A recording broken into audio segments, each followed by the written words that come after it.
এখানে বসেছি।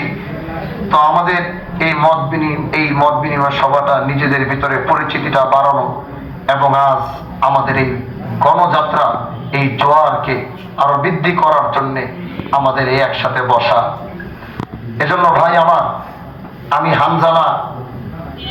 হানজালা সবার জন্য প্রত্যেকটা দল, আমি মনে করি আমার হানজালা যদি বিজয় হয় তাহলে এই 10 দলের বিজয় হবে ইনশাআল্লাহ। আমি হানজালার যদি বিজয় হয় তাহলে গরিব দুঃখী মানুষের বিজয় হবে ইনশাআল্লাহ। আমি হানজালার যদি বিজয় হয় তাহলে এই শিবচর মানুষের বিজয় হবে ইনশাআল্লাহ।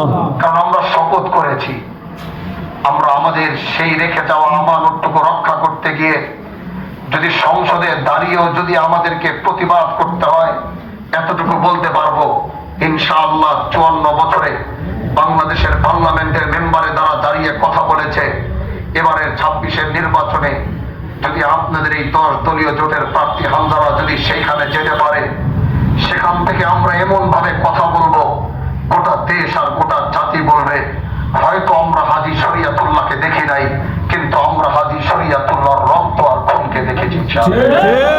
এই প্রতিবাদী আওয়াজ অন্যায়ের বিরুদ্ধে থাকবে, জালেমদের বিরুদ্ধে থাকবে, ন্যায়ের পক্ষে থাকবে, গরিবের কণ্ঠ থাকবে, মজলুমের কণ্ঠ থাকবে। আমরা এই শিবচরে কাঁধে কাঁধ মিলিয়ে রাস্তা দিয়ে হেঁটে হেঁটে যত জায়গায় গিয়েছি, সব জায়গায় মানুষের আর্তনাদ শুনেছি, মা বোনদের আর্তনাদ শুনেছি, যুবকদের